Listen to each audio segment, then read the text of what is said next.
Well, it's a gun that was designed for the SCAR program. It's kind of the SCAR the soldiers should have had but didn't get. Seriously, Nice. we came up with the whole idea for the SCAR program. Interesting. People don't know that, but what it is the soldiers wanted a rifle that had better ergonomics, more reliability, to be shoot thousands and thousands of rounds without cleaning, and caliber changeability. So let's just go over the ergonomic features. Okay. The idea is you keep your eyes on the sight no matter what you're doing. So if you're dropping a mag, put another in, with your right or left-handed, you see I can manipulate those controls really easy. Unlike an AR, we got that stupid charging handle. You know, there is a forward assist in the charging handle pushing it in, but that's only really for chamber checks. They run so smooth. Interesting. So you still have I was actually going to ask. The only reason you need it though is to really do a chamber check and make sure you're locked make sure you're up, back in. So that's it. It's all metal. Even the stock, except for the human interface parts, it's all metal, and it's very slick. You can mount this on the hinge several heights. We have several different stocks, and we also do a Picatinny rail adapter on the back, so you can use somebody else's stock or arm brace or whatever. Oh, that's a nice pick rail adapter You too. can bolt it on. You can bolt one of our stocks on or not. Internally, and we should get this in the video, we're more of an AK. And I don't mean just piston driven, okay?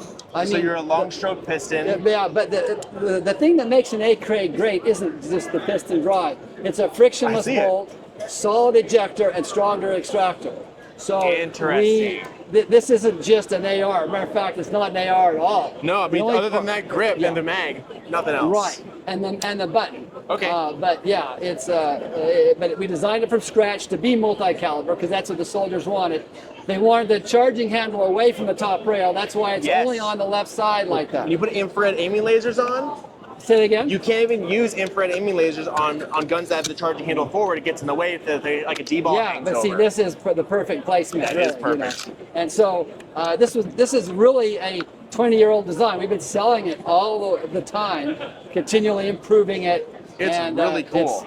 And so many caliber conversions. You know what I mean? So you already have the conversions out? Tons of them. So tons. I'm not gonna say who, but a lot of companies make this idea, talk about conversions, and you never see them. I know. I'm not gonna say who it is, but like I know the XCR is a good example. It stands for another copycat rifle. This was first.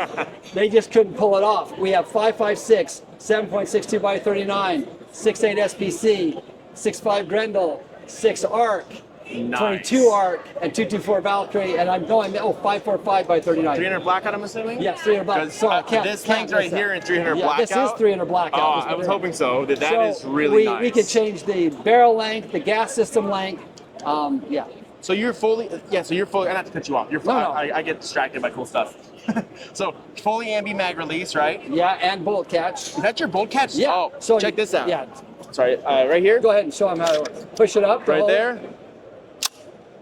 That is a sweet spot. We came up with that. Okay, yeah. That's really cool. Did a patent on that.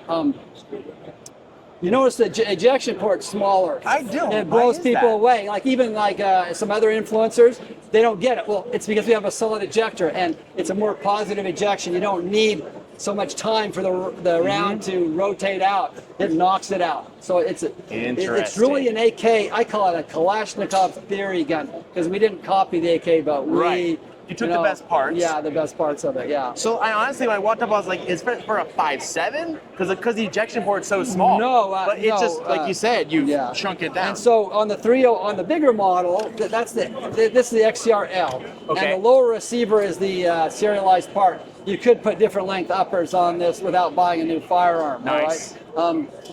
The M model takes a 308 like magwell.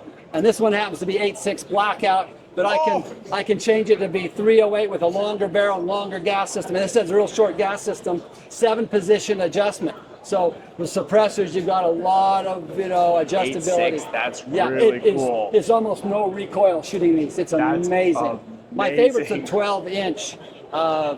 One of these. Is this a 9.5 inch, 8.6 blackout firearm. Right there. That is if that was a 308, I was going to say it's a bit short, but 8.6, that's amazing. I can add, this is the conversion kit parts. Okay. I can literally see the gas system be outside the upper now, but this is a 6.5 barrel. I can put this in less than 3 minutes. I can I can change it all. 3 minutes. Yeah. So, Yeah. question for you: when your gas adjustment is inside the handguard, Yeah. do you guys have issues with it carbon locking up, where you have to adjust it with a bullet, or I how mean, does that you do it? use 2 bullets, you know, one on each side Okay. to turn if it's cold, you can use your fingernails. Okay. If it's hot, you need to use a couple bullets. Okay, but you Hopefully, guys don't have any issues with it getting stuck and lack of access, or that's enough? you can pull the barrel out so fast. Let's say, for instance, though, Yeah. that it got all, it got all locked up. Let me show you how fast we can get a barrel out here. Might as well do it while you're filming here. Are we over our 5 minutes yet? Nah, you're good. This is interesting. Keep going. Okay, so, okay, all I have to do, so I could get it out here, and I could, I could do it. If I had trouble, I could put a wrench in there and kind of help it around too. It happens cool. seldomly, but Yeah, it's just good to know that you're not like, well, now I don't know what to and do. when you put the barrel back in, it shoots the same spot. Okay, so you don't Really? have to, like a lot of those other guns that tried to copy us, like most of the guns out that are kind of next gen guns are really trying to, they saw this and tried, yeah, this is 2006. Okay, 2006. Now it's improved, honestly. Oh, I'm sure. I'm sure it's improved, growing. but this is as hard as it is. You get a hand tight and then go 60 degrees. Sometimes you gotta, I like it between my legs here. Yeah, there you go. But then, or use a torque wrench, 240 inch-pounds. Oh, I'm but sure that's when you're in about your the same shop, you thing. do that whole deal. Yeah, but it's super easy to, people, That's the cool. people that have, that old guy that was here in the 80, he's an international firearms instructor. Right. It's his favorite gun. So, I mean- question for you on all of that. Yeah. 2 questions. First, what's the price of like a standard, like a Okay, so this is the most standard. This is if this with a 16-inch barrel in, be about $2,200, $2,195. Gotcha. You get them in 3 different colors. That'd be this with a 16-inch lighter, heavy barrel, fast 2-stock. It's got a great 2-stage trigger, adjustable gas system, and then it goes up $100 if you want the longer uppers. Right. So that's around $2,000, $2,200. Yeah, and if you think about it, people go, I can buy an AR-15 for $500. So Not like that you can. Well, you buy it, and then you want to get a better AR, so you buy some more parts, and by the time you're done, you're close to $2,000 anyway. You can be. Or $5,000. And for this amount of money, our 308's a real buy. It's like starts at like 25 or 26. That's cool. And then and you can buy $600. You get a caliber conversion kit. Yeah. How much for the conversion? About $600. 600. So- That's my next question. So you could buy. I mean, for the price of a SCAR, you could have this in a couple conversion kits. That's really Just cool.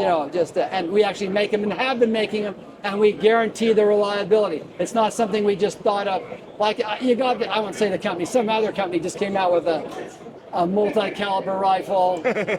And I doubt it's going to do very well because they tried to do too much and they don't know what they're doing. I've been doing this for 20 years. Anyway, so that's what you have.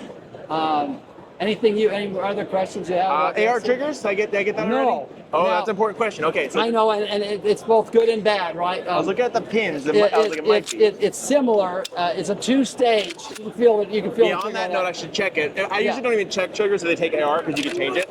So we're looking at the pull. Okay, nice little wall. Nice. And I'll tell you Reset. why we didn't do the AR triggers. Not bad. We didn't do the AR triggers because the gun would have to be a half an inch higher. And we didn't want to do that. If you look at the ACR and some of those other guns, They're we wanted real to keep tall. it. Yeah, and this trigger group, it doesn't matter how much you shoot it, it's going to feel the same. And others that have like a real light, a 1 pound trigger, so this is like a 3.5 pound trigger. So let me ask you, do you guys make different variations of this trigger? No. Like, are you going to have one if We someone might. builds like kind of a precision, a longer setup? We don't right now. Okay, I mean this is a decent like dual trigger. You though. can get as good an accuracy as you're able to with that trigger pretty much. Like I didn't feel like I was like, ooh, when I shot it. Like No. it's a decent trigger for sure. Yeah. So hey, thanks, man. I Well, thank appreciate it. you. That is very cool. Yeah.